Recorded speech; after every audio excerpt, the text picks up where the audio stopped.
Hi guys! Welcome to my channel! Char!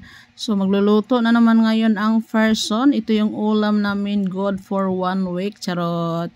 So nakabili ako sa palengke ng maliliit na isda. Napakasariwa niya. So 120 ang kilo niyan. Bumili lang ako ng kalahating kilo. Yung sasapat lang talaga sa amin. O diba, kahit maliliit na isda, ang mahal-mahal na talaga ngayon. Isipin mo, sobrang liliit niya. 120 ang kilo. Naalala ko pa noon, 30 pesos lang naman yan noon, no? Mabuti pa ang isda, minamahal. Char! So napapatanong talaga ako, bakit kaya ganun? Ang lapit-lapit namin sa tabing dagat, pero ang mahal-mahal ng isda. Wala lang, naisip ko lang, char. Mabuti na lang talaga, sariwa ang isdang to. So ibabalot ko nga pala siya sa dahon ng saging. Siyempre, isasaing ko siya sa aking mahiwagang palayok. Mas masarap kasi talaga ang ginanga sa palayok. At malay mo, lumabas si Jeannie at makapag-wish pa ako. Char! Ano ba tong voice over na to? Of course, naghiwa na din ako ng bawang, sibuyas at luya. So hiniwa ko lang siya ng maliliit. So hiwain mo ayon sa iyong kagustuhan, Jai. And then bawang. Bago. Kaunting sibuyas. Lagyan ko siya ng kaunting salt. Bago ko siya talian ng dahon ng saging. Imamassage muna natin siya.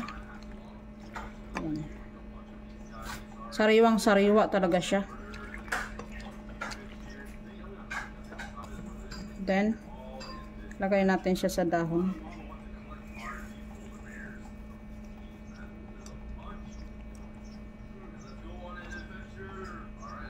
Yan, ganyan lang. And then diba, pwede mo na siyang ibenta. Tig 15 pesos, char. 15 pesos, sobrang mahal ng isda na to. And lagay na natin yan dyan sa loob. Repeat the process.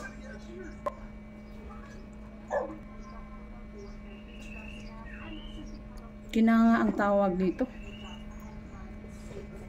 Sinaing sa iba. Sinaing.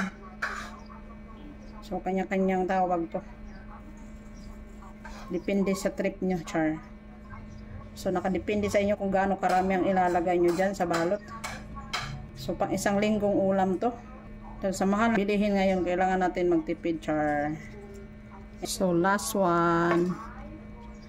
Yan na guys. Pang isang linggong ulam yan, char. So ilalagay ko na to natirang sibuyas sa ibabaw. So lalagyan natin siya ng pampalasa. Isang ganito lang. And then paminta. Kaunting patis. Isang ganito patis. Then lalagyan natin siya ng kalamyas. Sukang tuba. Lalagyan ko siya ng suka. Ayan.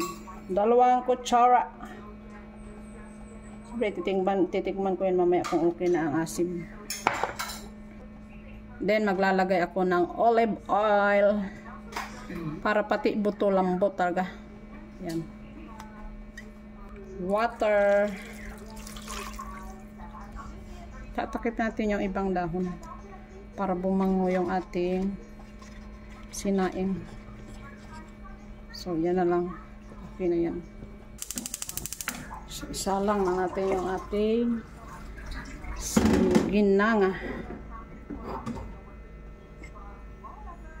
Takpan. Antayin lumabas si Jeannie, char. Charan! Ayan, kumukulo-kulo na siya, guys. Siyempre, titikman ko siya, no? Kung sakto na ang timpla. Siyempre, titikman natin to, guys.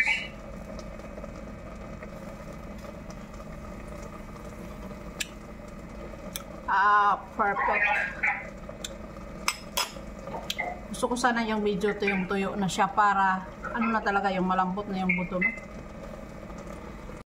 Bago araw-arawin mo siyang initin, guys. Talagang lalambot na talaga, para na siyang sardinas. Sarap niya. Isa pa nga.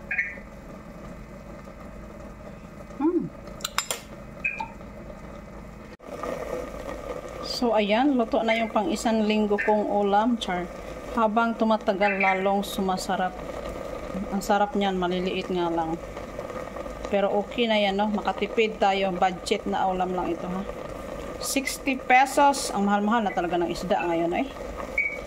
Ayan. Thank you for watching, guys. See you on my next video.